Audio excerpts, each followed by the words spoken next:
దాని మీద జరిగిన పరిణామాలు కూడా మనం చూసాం. రాష్ట్ర విభజన జరిగిన నేపథ్యంలో కానీ లేదు ఈరోజు గౌరవ ముఖ్యమంత్రి జగన్మోహన్ రెడ్డి గారు ఈరోజు ముఖ్యమంత్రిగా కూర్చున్నప్పుడు ఆయన పార్టీ మీద చేసిన పోరాటం కానీ, ఆయన తండ్రి గారు ఉన్న పార్టీ మీద చేసిన పోరాటం కానీ, ఈ మధ్యకాలంలో జరిగిన సీక్వెన్స్ కానీ ఈయన కొత్త బంధం మొదలెట్టాడు. ఈయన ఏమనుకుంటున్నాడో అర్థం అవట్లేదు.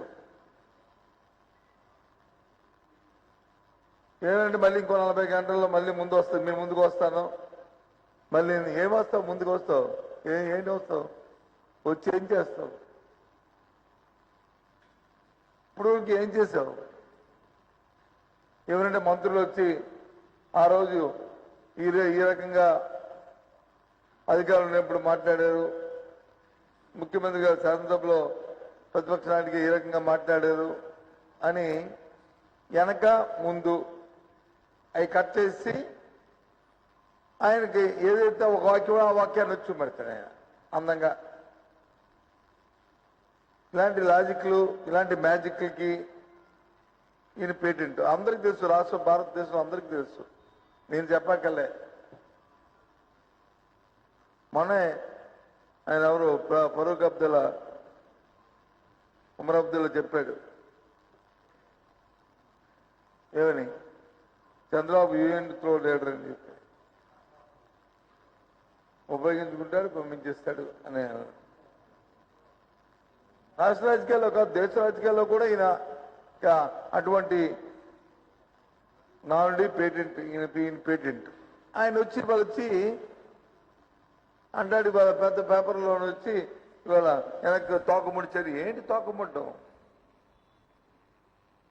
ఇచ్చిన మాట నిలబెట్టుకుంటూ ఏదైతే మాట ఇస్తే పని చేయాలనే రీతిలో ఆ నేపథ్యంతో, ఆ పట్టుదలతో ఉన్నది వైఎస్ఆర్సీ పార్టీ. స్వర్గీయ రాజశేఖర రెడ్డి గారి స్ఫూర్తితో పుట్టింది ఈ పార్టీ. ఆయన ఎలా అయితే ఆ రోజు ఎన్నికల్లో చెప్పిన మాటలు నెరవేర్చడానికి ఏ కార్యక్రమాలు చేశాడో, ఈ ప్రజా ఉదయాల్లో ఏ రకంగా చిరస్థాయిగా ఆయన స్థానాన్ని సంపాదించాడో ఆ రకంగా ఆయన తనయుడు జగన్మోహన్ రెడ్డి గారు కూడా అదే కార్యక్రమాన్ని చేసి వస్తాడు. అది పేటెంట్ అయ్యారు. ఈ వాళ్ళు ఏదైనా మాట చెప్తే మాట మీద నిలబడతారా అని. నీ జీవితంలో చంద్రబాబు నాయుడు గారిని ఒక ప్రశ్నిస్తున్నాం. రాష్ట్ర ప్రజలందరూ కూడా ఆలోచన చేయండి ఒకసారి. మళ్ళీ మీకు తెలుసు ఆయన బుద్ధి. ఒక్కసారి ఏ మాట మీద నిలబడ్డా, ఏ మాట నేను చెప్పిన మాట ఆయన నెరవేర్చాడా చెప్పండి. వైసీపీ పార్టీ కంటే కరెంటు వస్తే ఓటేస్తే కరెంట్ షాక్ కొడుతుందని ఆ రోజు చెప్పాను. ఆ రోజు ఇంకో మాట కూడా చెప్పాను. ఆ రోజు ఇంకో మాట కూడా చెప్పావు. ఏం చెప్పావు? అంతకుముందు ఎన్నికప్పుడు ఉచిత విద్యుత్ ఇస్తే తిగిలి మీద బట్టలు ఆరబెట్టుకోవాలన్నావు. అదే కరెంట్ మాట చెప్పావు. ఏమైంది? దేశమంతా ఇవాళ ఆ ఉచిత విద్యుత్ చెప్తుంది. ఇది వాస్తవం కాదా?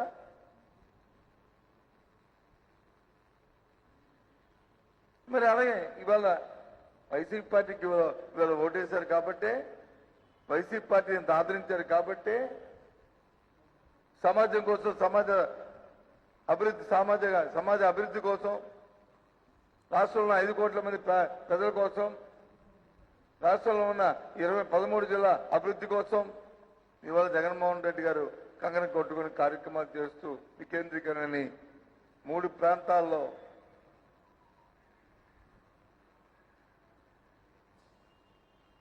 ఇవాళ రాజధానిని కేంద్రాలుగా గుర్తించి వాటిని రాజధానిగా ప్రకటించడం జరిగింది. నువ్వేం చేసావు? ఏమనంటే కేంద్రం జోక్యం చేసుకోవాలి అని అంటున్నావు.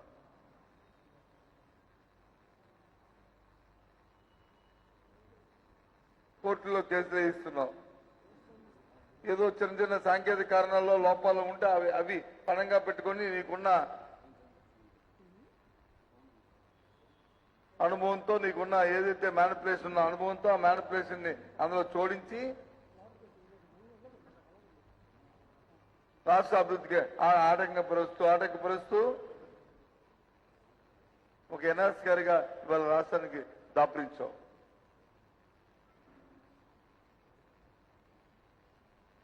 ఇవాళ కేంద్రాన్ని అన్నావు. కేంద్రం ఏం చెప్పింది? ఇవాళ ఎప్పుడు కోర్టులో వేసావు. కోర్టు ఎప్పుడుకి ఇప్పుడే కేంద్రం వేసిన ఎప్పుడు ఇవాళ వచ్చింది. రాజధాని అంశం హైకోర్టులో కేంద్ర అంశానికి అఫిడవిట్. ఇది అఫిడవిట్.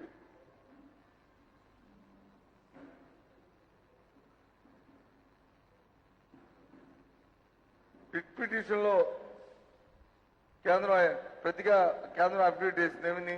2014 విభజన చట్టంలో సెక్షన్ 6 ప్రకారం కేంద్ర కమిటీ వేసింది.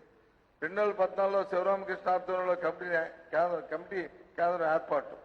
రాజధాని ఎక్కడ పెట్టాలనేపై కమిటీ పరిశీలన జరిపింది. ఆగస్టు 30, 2014 నివేదిక సమర్పించిన శివరామకృష్ణ కమిటీ 2015లో అమరావతి నాటి రాష్ట్ర ప్రభుత్వాన్ని రాజధానిగా ప్రకటించింది. ఆగస్టు 30, 2014 నివేదిక సమర్పించిన శివరామకృష్ణ కమిటీ సమర్పిస్తే 2015లో అమరావతి నాటి రాష్ట్ర ప్రభుత్వం రాజధాని ప్రకటించింది. అమరావతిని రాజధాని ప్రకటించడంలో కేంద్రానికి ఎలాంటి పాత్ర లేదు. అర్థమైంది కదా? జూలై 31, 2020 ఏపీ ప్రభుత్వం పరిపాలన వికేంద్రీకరణ చేసింది. పరిపాలన వికేంద్రీకరణ సంబంధించి గెజిట్ విడుదల చేసింది. గెజిట్ ప్రకారం ఏపీలో 3 పాలనా కేంద్రాలు ఉంటాయి. 3 పాలనా కేంద్రాలు రాజధానిగా గెజిట్ పేర్కొంది. గెజిట్ లో శాసన రాజధానిగా అమరావతిని పేర్కొన్నారు. గెజిట్ లో పరిపాలన రాజధానిగా విశాఖని పేర్కొన్నారు. గెజిట్ లో న్యాయ రాజధానిగా కర్నూలుని పేర్కొన్నారు కేంద్రం. బాబు చూసావా ఇది? బాబు చంద్రబాబు నాయుడు గారు చూడండి.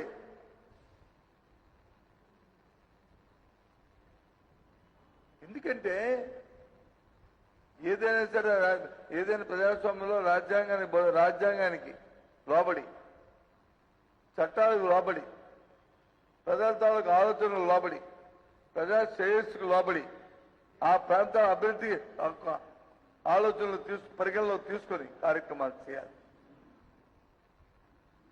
నువ్వు చేసిందేంటి? నీ వ్యక్తిగత స్వార్థం కోసం, నీ దోపిడీ కోసం, నీ సామాజిక అభివృద్ధి కోసం, నీ వ్యక్తిగతంగా కోట్లాది కోట్లు వచ్చి నీ సంపాదన కోసం రాష్ట్రాన్ని తాకట్టు పెట్టింది వాస్తవం కాదా? ఎవరంటే బొత్సాజన గారు చెప్పారు ఆ రోజు అమరావతి రాజధానిగా ఉంటారని చెప్పి అమరావతి రాజధాని ఇవ్వలా కాదని ఎవరు చెప్పారు? ఇవ్వలా శాసన రాజధానికి చెప్పారు కదా,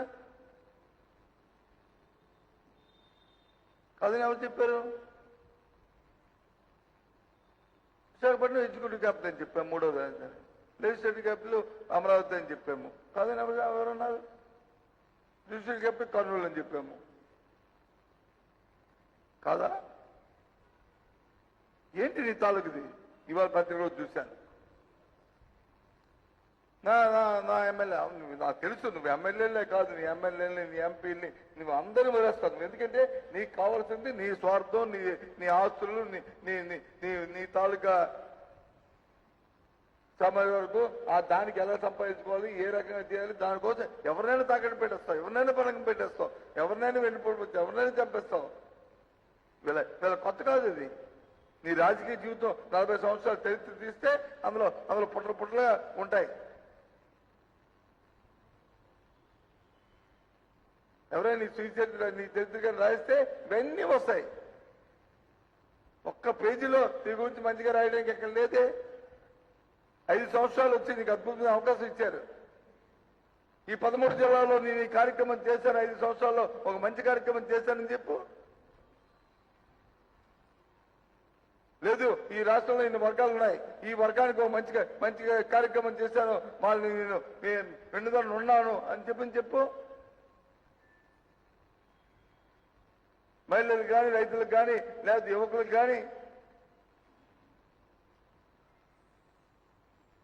సామాజిక పరంగా చూసినా సరే ఇంకో ఈ కులానికి కానీ, లేదు ఈ మతానికి కానీ చేశానని చెప్పు. నువ్వు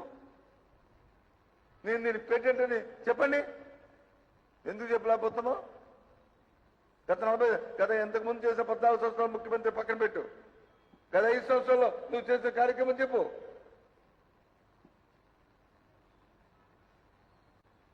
లేదే.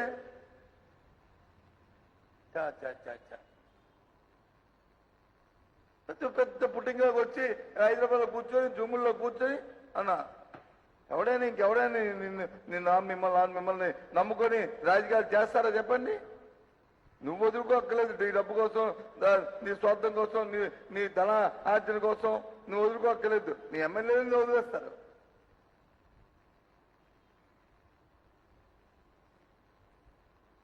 మొన్న ప్రకటన చేశాం, గెజిట్ విడుదల చేశాం.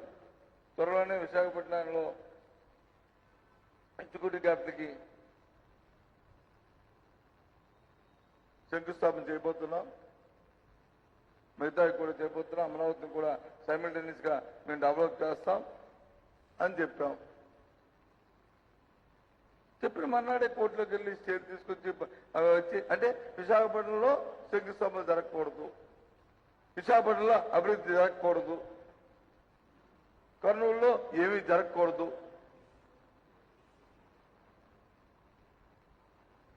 చర్చ ఏం చేస్తారు ఈ ప్రాంతంలో ఉన్న తెలుగుదేశం పార్టీ నాయకులు? మీకు అసలు మీ ఆలోచన ఉందా? ఇంకెందుకైనా ఉందా చెప్పండి. రాయలసీమ ఉత్తరాంధ్ర జిల్లాలో నాయకులా మీకు?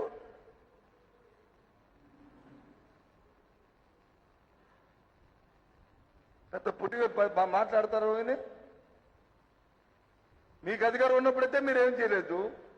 మీకు అధికారం లేదు. ఇప్పుడు లేకపోయినా ఇంకో పార్టీ వచ్చి అధికారం వచ్చి ఈ మంచి కార్యక్రమం చేస్తారంటే ఏం మాట్లాడతారు మీరు? ఆయన మరి చూస్తే నేను నా ఎమ్మెల్యేలు పోయినా పర్వాలేదు, ఇంకా ఏం ముఖం పెట్టుకొని ఏ ఆలోచన చూసుకొని ఇంకా ఆ పార్టీలో మీరు వచ్చి కొనసాగుతారు. మీరు మొన్న వచ్చి ఇప్పుడు అంటున్నాడు యనమల రామకృష్ణుడు, విశాఖపట్నంలో భూ కబ్జాలు చేస్తున్నారు. దసపల్లా భూములు ఎవడయ్యా కబ్జా చేశాడు గత ప్రభుత్వంలో? ఎవరు చేశారు గత దసపల్లా భూముల్లో? స్వయాన ఆనాడు ముఖ్యమంత్రి చంద్రబాబు నాయుడు కొడుకు, నీ పార్టీ కార్యాలయం. అక్కడున్నదందరూ ఎవరు? పప్పుగొల్లో పంచిపెట్టావే ప్రభుత్వం తాగుతుంది. సుప్రీంకోర్టులో కేసు ఉంటే కేసుకు వచ్చి ఎఫ్ఐఆర్ అవ్వకుండా ఎక్స్ పార్టీ దాన్ని డెసిషన్ ఇచ్చి సిగ్గుందా మాట్లాడడానికి? ఏమైనా మీకు దోచుకు తిని విశాఖపట్నాన్ని ఇవాళ మళ్ళీ వచ్చి తగుదమ్మా అంటూ పెద్ద పెద్ద మాటలు, పెద్ద పెద్ద కబుర్లు, పెద్ద పెద్ద మాటలు ఇవాళ మాట్లాడుతున్నారు.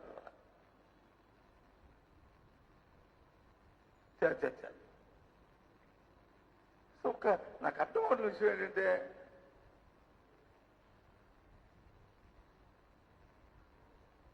అంతసేపు అమరావతి మీకు కాదన్నా అమరావతి అది పరిపాలన రాజా నేను చెప్పాను కదా.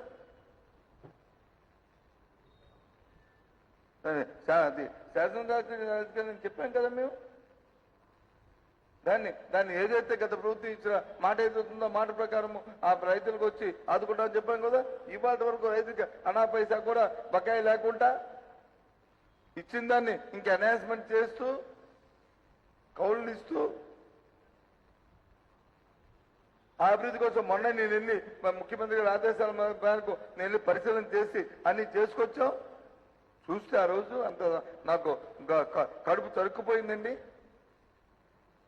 ఆ వెళ్ళడానికి కనిపెట్టి రోడ్డు, ఆ కరకట్ట రోడ్డు కూడా వేయలేదు కనీసం. ఆఫ్టర్ ఆల్ అది వచ్చి 200 కోట్లు పెడితే అయిపోయిన రోడ్డుని అది డబుల్ రోడ్డు చేయకుండా చేయలే. వీళ్ళు వచ్చింటే పెద్ద పుట్టుకాగనం వచ్చి స్వర్గానికి ఎగిందిన సామెతలాగా ఈ వచ్చి పెద్ద దానికి వచ్చి ఓ 2 లక్షల కోట్ల రూపాయలతో 5 లక్షల కోట్ల రూపాయలతో వీళ్ళు అది అభివృద్ధి చేస్తారంట. అది వచ్చి సెల్ఫ్ సస్టైన్డ్ అంట. ఎవరు నమ్మాలి? ఎవరు నమ్ముతాడండి దీన్ని? నీకు 5 సంవత్సరాలు అవకాశం ఇస్తే 5,000 కోట్ల రూపాయలు ఖర్చు పెట్టి దాని మీద ఎంత నేను చెప్తుంది అబద్ధమా? 100 సార్లు చెప్పారు, ఒకసారి కాదు 100 సార్లు చెప్పారు. ఇదిగో అంకీలు అందులో 348 కోట్లు ఓన్లీ ఆర్టికల్కే వాళ్ళకి వచ్చి కన్సల్టెంట్ ఫీజు ఇచ్చి నువ్వు కన్సల్టెంట్కి వచ్చి 348 కోట్లు ఫీజు ఇచ్చి ఎందులోను ఏంటిది? ఇదోపిడి. మళ్ళీ ఇవాళ వచ్చి చదువుదమ్మాలంటూ నువ్వు రాజీనామా చేసి మేమెందుకు రాజీనామా చేస్తామయ్యా? నాకు అర్థం అవ్వట్లేదు. నిజంగా నీకు శత్రుత ఉంటే, నిజంగా నీకు నీ మీద నీకు నమ్మకం ఉంటే, నువ్వు చెప్పిన మాట ప్రజలు ఇస్తే నీ చెప్పిన మాట నమ్ముతాను అనుకుంటే చెయ్యి, రా ప్రజల ముందుకు రా. గత చరిత్ర చూసుకుంటే నాయకులు మా పెద్దలందరూ అలాంటి కార్యక్రమాలు చేశారు. ఈయనంటే ఛాలెంజ్ చేశాడంట 48 గంటలు. మేము వచ్చి తోక ముడిచామంట, మేము పారిపోమంట, ఇది వచ్చి పెద్ద పుల్లంట, మేము వచ్చి పిల్లంట. ఏం మాటలు? పనికి మాల మాటలు నీ విను. దానికి వచ్చి గంటకి చర్చలు, ఇంకా దాని మీద వచ్చి వివరణలు ఇవి ఇంకా పనికి మాల వివరణలు, పనికి మాల చర్చలు పెట్టుకొని ఏం ముద్రించామని ఆ రోజు చెప్పారంట. ఎస్, ఎందుకు చెప్పారు? కడుపు బాధతో చెప్పారు. 5 సంవత్సరాల అద్భుతమైన అవకాశం ఇస్తే చంద్రబాబు నాయుడికి ఎంత అద్భుతంగా తయారవలసిన అవకాశాన్ని దాని అందరూ శ్మశానంలో తయారు చేసి ఇంకేడయ్యా వచ్చి చూస్తాడు, ఏం చూడడానికి వస్తాడు అతనా అని చెప్పాను. ఎస్, ఇవాటిగా మాట మాకు అంటూ ఉన్నాను. నేను అనలే. సందర్భం ఏం సందర్భం అది? ఏం చేసావు నువ్వు అక్కడ? ఎందుకు కేంద్రం ఎప్పుడు ఇచ్చింది? శివరామకృష్ణ కమిటీ మీరు వేసాం, కానీ రాష్ట్రం వచ్చి ఈ రకమైన నిర్ణయం తీసుకుంది. ఆనాటి రాష్ట్రం, ఆనాటి ప్రభుత్వం మాకు దాంట్లో భాగస్వామ్యం లేదని ఎందుకు చెప్పింది? ఎన్నిసార్లు చెప్పాలి మీకు? ఇప్పటికైనా మైండ్ సెట్ మారుతుందా చంద్రబాబు నాయుడు అనుకోకి?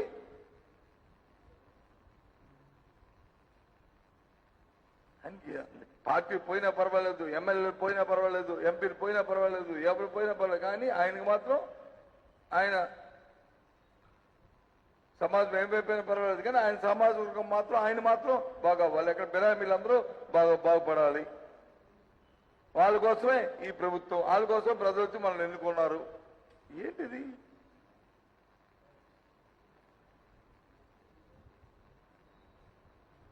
ప్రజాస్వామ్యంలో 10 మందికి అవకాశం కల్పించే ఏర్పాటు చేసుకోవాలి. ఇవాళ చెప్తున్నాం చంద్రబాబు నాయుడు గారికి, తెలుగుదేశం పార్టీకి, విశాఖపట్నం ప్రజలు, ఉత్తరాంధ్రలో ఉన్న ప్రజలందరూ కూడా ఈ ప్రాంత అభివృద్ధి కావాలని కోరుకుంటున్నారు. ఇందులో ఈ రాష్ట్రంలో అభివృద్ధిలో భాగస్వాములు కావాలని కోరుకుంటున్నారు. రాయలసీమ ప్రాంత ప్రజలందరూ అసత్వం చెందిన రాయలసీమకి ఇకనైనా సరే మాకు కూడా ఈ ఫలాల్లో భాగం కావాలని కోరుకుంటున్నారు. అభివృద్ధి చెందాలని కోరుకుంటున్నారు. ఎంతెందుకు విజయవాడ, గుంటూరులో నిన్నటి వరకు రియల్ ఎస్టేట్ చూసుకుంటా అక్కడ ఏ రకంగా ఉందండి? ఇవాళ విజయవాడ, గుంటూరులో వెళ్ళండి, ఏ రకంగా ఉంది చూడండి. అక్కడ ఏ రకంగా తయారయ్యేవో ఆ ప్రజలు ఏం కోరుకుంటున్నారు? ప్రభుత్వం అంటే 13 జిల్లాలు, ప్రభుత్వం అంటే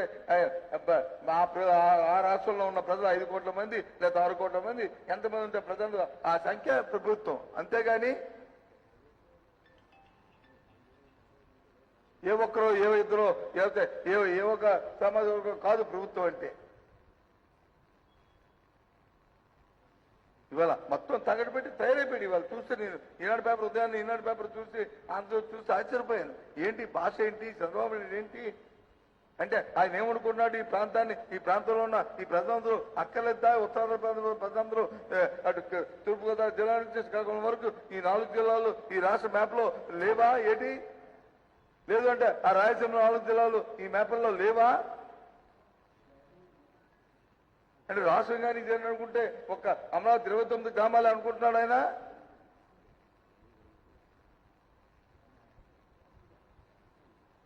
ఏ రకంగా? అలాగే సమయం పాటిస్తున్నాం, చూద్దాం 3 రోజులు పెట్టి పత్రికలు టీవీలు చూస్తున్నాం, అలాగా పరిశీలిస్తుంటే అసలు ఏమిటి అర్థం అవట్లే. ఏదో పిచ్చి పిలిపోయి ఏదో ఆయన ఏదో ఘన సాధించట్టు ఎవడో పారిపోయి రేపు ఎల్లుండి వచ్చి ఏం చెప్తావు, రేపు ఎల్లుండి వచ్చి ఏం చెప్తావు? ఏముంది చెప్పడానికి నీ దగ్గర? ఏం ఉద్ధరించామని, ఏం సాధించామని ఏం చెప్తావు?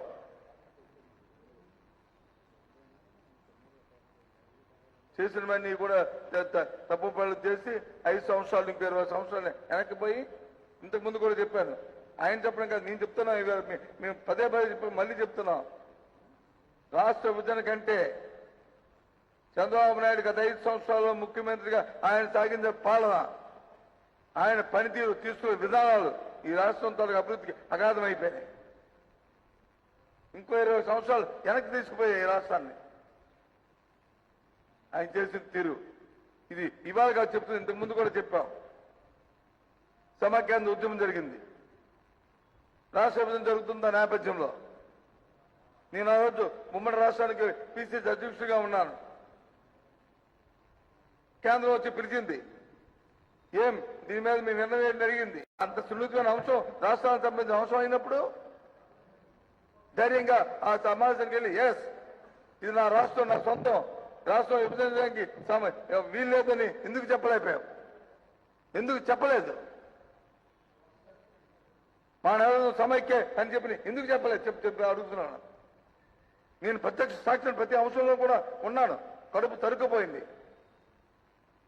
ఇంకా నీ తాలూకా సాక్ష్యాలకి బతుకున్నారు, ఇంకా రోస ఇలాంటి మా వ్యక్తులు ఇంకా బతుకున్నారు. ఏం జరిగాయో అంతర్మతంగా మాకు తెలుసు.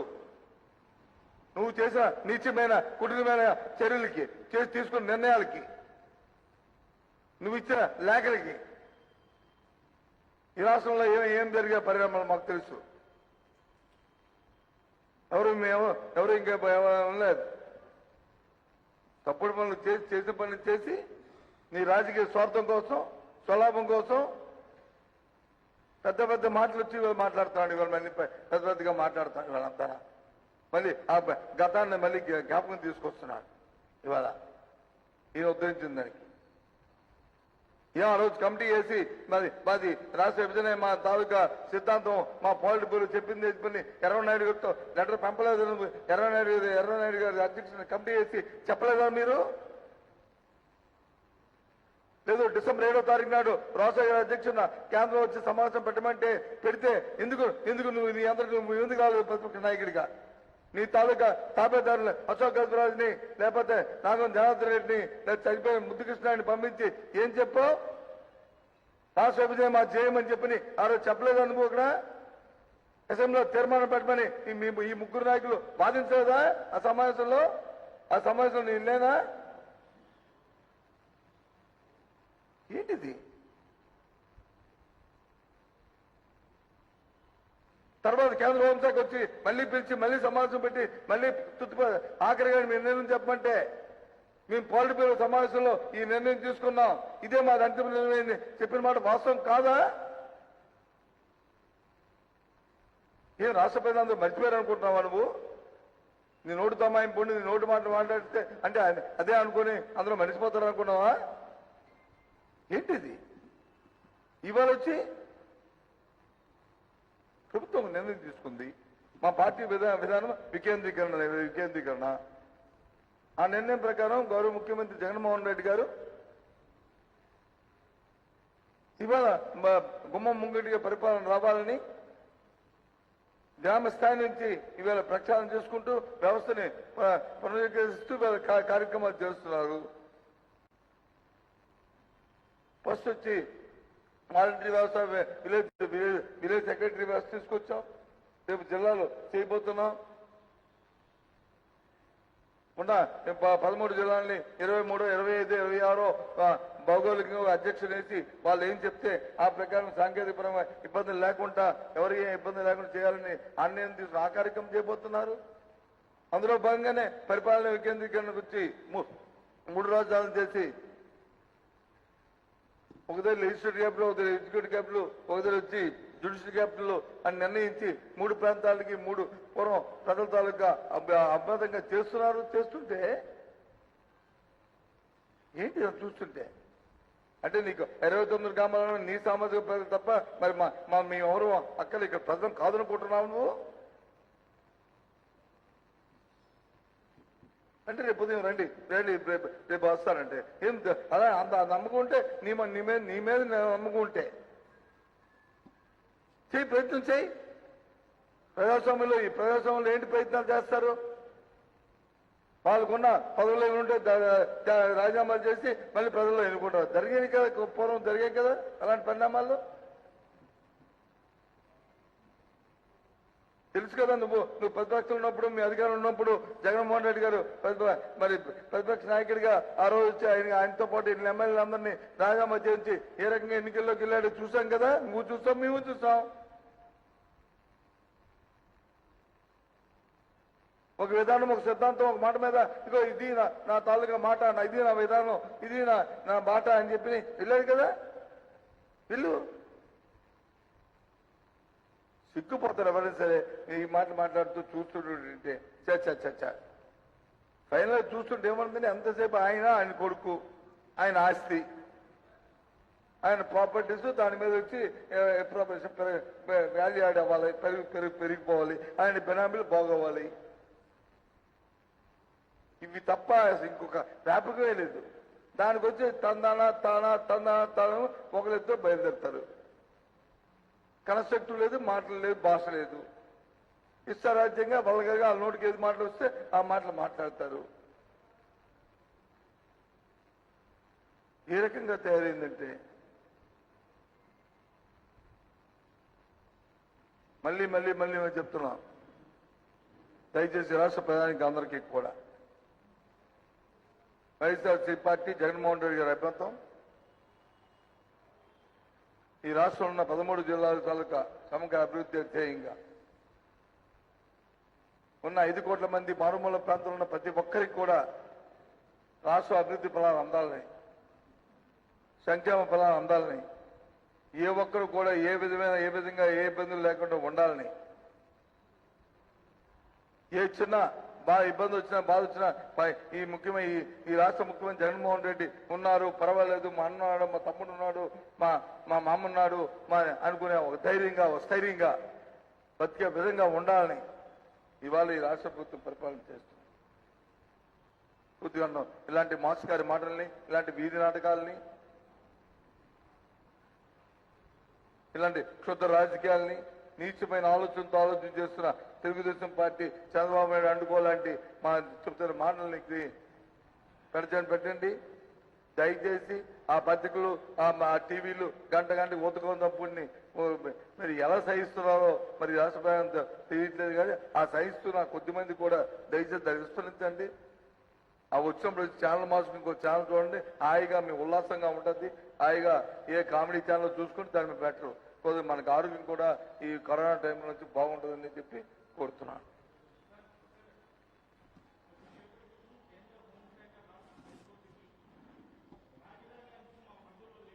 అదే కదా చెప్పాను బాబు. ఇప్పుడు నేను చెప్పింది అదే. కేంద్ర హోంశాఖ హైకోర్టుకి రాజధాని, ఇది ఇప్పుడు నేను చదివిన అవే నీకు చెప్పినవన్నీ కూడా.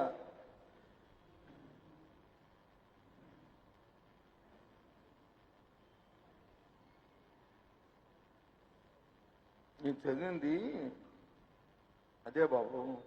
రాజధాని రిట్పిటిషన్ 2016 కేంద్రంగా 2014 విభజన చట్టంలో సెక్షన్ 6 ప్రకారం కేంద్రం 2014 శివరామకృష్ణ ఆధ్వర్యంలో కమిటీని కేంద్రం ఏర్పాటు చేసింది. రాజధాని ఎక్కడ పెట్టడానిపై కమిటీ పరిశీలన జరిపింది. ఆగస్టు 30, 2014 నివేదిక సమర్పించిన శివరామకృష్ణ కమిటీ 2015లో అమరావతి నాటి రాష్ట్ర ప్రభుత్వం రాజధానిగా ప్రకటించింది. అమరావతిని రాష్ట్ర ప్రభుత్వం రాజధానిగా ప్రకటించింది.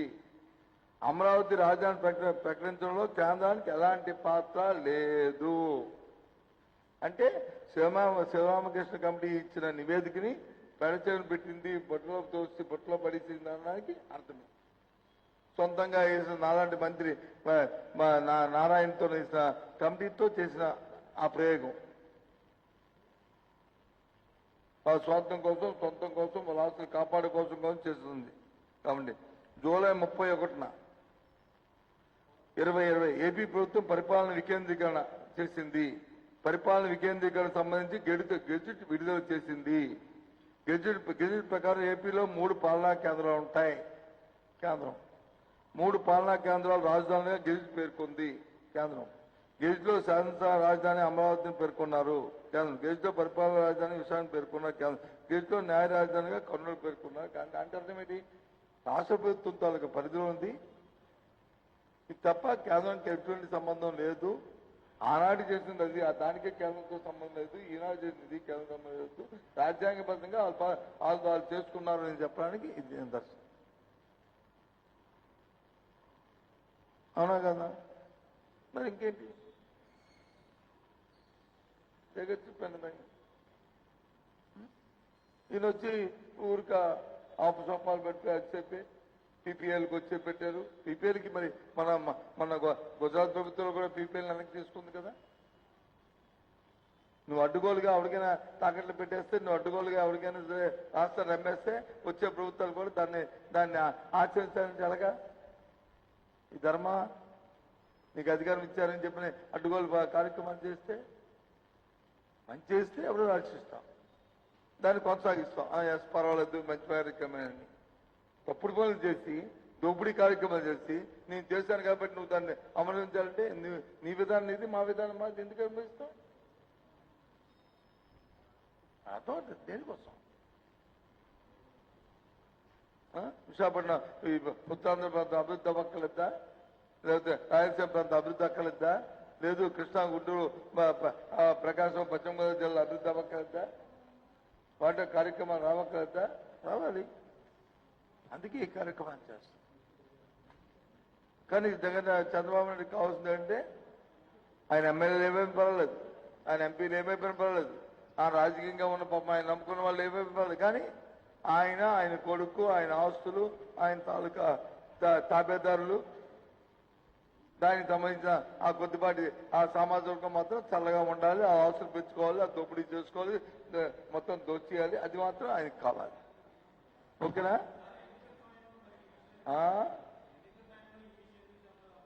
ఎన్నికల టైంలో జగన్ ఇల్లు కట్టుకో, జగన్మోహన్ రెడ్డి సార్ మీరు ఒక ఆలోచన చేయండి. మీరు విలేకరి, దయచేసి మీకు పోస్టింగ్ న్యాయంగా అయినవుద్ది. ఒక జిల్లా నుంచి ఇంకో జిల్లా పోస్టింగ్ అయినప్పటికీ కూడా మీరు ఏం చేస్తారు? నేను ఇక్కడే ఒక దగ్గరికి వచ్చినప్పటికీ అక్కడే 10 కాలాల పాటు ఉండాలని కోరుకుంటూ అక్కడ ముందు ఇల్లు అద్దెకి తీసుకొని ఇల్లు కట్టుకోవడం కూడా ప్రయత్నం చేస్తారు. అలాంటిది రాష్ట్రంలో రాజకీయాలు చేస్తున్నప్పుడు, రాష్ట్ర ముఖ్యమంత్రిగా పోటీ చేస్తున్నప్పుడు, ఒక శాసనసభ్యుడిగా ఆయన ఎన్నికైనప్పుడు రాష్ట్ర రాజధానిలో నుంచి ఇల్లు ఆ ప్రాంతంలో ఆ రాష్ట్రంలో ఇల్లు ఉండాలని కోరుకోవడం తప్పు కాదు కదా పెట్టుకోవడం. ఇది చంద్రబాబు నాయుడికి ఎవరైనా నమ్ముతారండి? ఈ వార్డుకు చంద్రబాబు నాయుడు ఇల్లు ఉందండి ఆంధ్ర రాష్ట్రంలో అని ఎవరు నీకు చెప్పారు వచ్చి చూడు. అదే అంటున్నాను, ఆ వీడియో చెప్పి మొత్తం చూపెట్టు. అంతేగాని మొదటి ముక్క వెనక ముక్క చూపెట్టుకో, మొత్తం చూపెట్టు. అప్పుడు దాంట్లో అర్థం తెలుస్తుంది నీకు. ఇందాక ఏం చెప్పాను నీకు? మొదటి ముక్క వెనక ముక్క చెప్పడం లేదు నీకు. మొత్తం చూపెట్టు, మొత్తం తీసుకురా. ఇల్లు మీ మేనమైన అడిగి తీసుకురా, చూపెట్టు, మొత్తం చూపెట్టు. అప్పుడు తెలుస్తుంది. అంతేగాని మొదటి ముక్క వెనక ముక్క చూపెట్టి నువ్వు చంద్రబాబు మాట నేనేం చెప్తాను ఇక్కడ? మరి అదే బాబు, నువ్వు అలాంటప్పుడు నువ్వు నన్ను ఈసారి దయచేసి నీ అపార్థం చేసుకోవద్దు. ఒకవేళ నేను అడుగుతున్నప్పుడు మీరు మొత్తం చూపెట్టి అడగండి, నేను చెప్తాను. చెప్పకపోతే తప్పు. అంతేగాని ఇక ఈ మాట అన్నాడంటే వెనకో మాట ఉండదు, ముందో మాట ఉంటుంది. దానికి దీనికి కరెంట్ పెట్టి కుదరదు. రాజధాని ఇప్పుడు ఉంది అక్కడ, రాజధాని శాసన రాజధాని అక్కడే ఉంది లేదా కాదా? చెప్పండి. అది అంతర్భాగం మా ఈ రాష్ట్రంలో ఆ 29 గ్రామాలు కూడా ఈ రాష్ట్రం అంతర్భాగం. దాని అభివృద్ధి కూడా మాకు కావాలి. ఆ ప్రజలు కూడా ఈ రాష్ట్రంలో పౌరులు, వారికి సర్వ హక్కులు ఉన్నాయి. రాజ్యాంగం ప్రకారం ప్రాథమిక హక్కులు ఉన్నాయి. వాళ్ళ శ్రేయస్సు కూడా ఈ రాష్ట్ర ప్రభుత్వానిదే. ఆ ప్రాంత అభివృద్ధి కూడా మా బాధ్యత. ఎస్, ఈ మాట ఎప్పుడైనా చంద్రబాబు నీకు చెప్పగలుగుతున్నా? ఎందుకు చెప్పట్లేదు? ఉత్తరాంధ్ర గురించి కానీ రాయలసీమ గురించి జిల్లాల గురించి మాట్లాడుతున్నా, ఆ మాట ఎందుకు మాట్లాడలేదు అంటాను.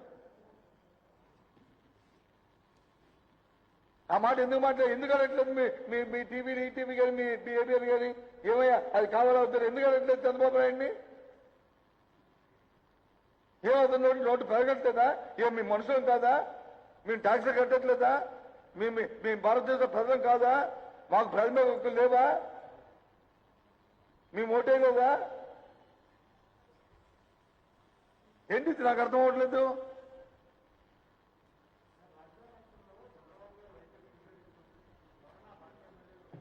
ఇది వినపడలేదు ఒకసారి.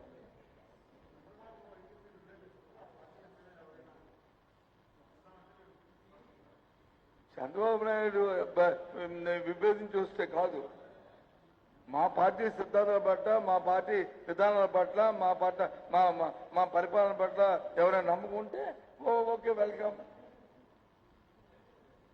పార్టీ విధానం పట్ల అది ఓకే వెల్కమ్. అందుకే చంద్రబాబు నాయుడికి అతనికి ఏదో తగు వచ్చిందని, లేదా వాళ్ళిద్దరికి ఆ ఓటాలు నప్పలేదని, లేదా పంపకాలు అవ్వలేదని అనుకుంటే మేము దాని బాధ్యతగా మా నాయకత్వం పట్ల, మా నాయకత్వం పట్ల, మా పార్టీ విధానం పట్ల, మా పరిపాలన విధానం పట్ల మా పార్టీలోకి వస్తారంటే తప్పకుండా పార్టీ నాయకత్వం ఆలోచన చేస్తే తప్పకుండా నిర్ణయం తీసుకుంటుంది. Most welcome. దాంట్లో ఏం భేదం లేదు. అతనితో నప్పలేదని మేమేంటి, మాకెందుకు అలాంటి సరుకులు? చెప్పాను మొన్న భూమి పోతే ఉంటుందని చెప్పి డేట్ చెప్దాం అనుకున్నాను. ఈలోపు చంద్రబాబు నాయుడు చుట్ట రాజకీయ నాయకులు ఏ రకంగా వెళ్ళారో కోర్టుకెళ్ళి ఏ రకంగా ఎలాంటి సాంకేతికపరమైన అంశాలు తీసుకొచ్చి తెస్తా చూశాం కదా. మొన్న ఆ రోజు జరిగినప్పుడు చెప్పాను, ముఖ్యమంత్రి గారితో మాట్లాడాను. త్వరలోనే అన్నా శంకుస్థాపన చేద్దామని చెప్పి ఆయన కూడా చెప్పాడు. ఆ మాటని నేను చెప్పాను.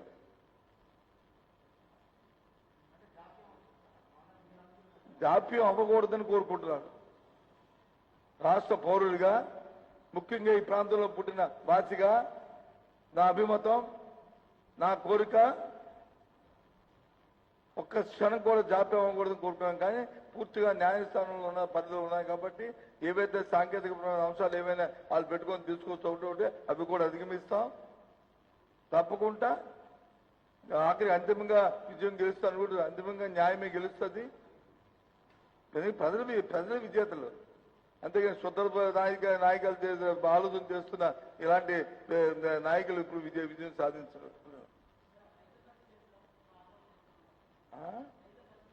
5 ఏ రైతులు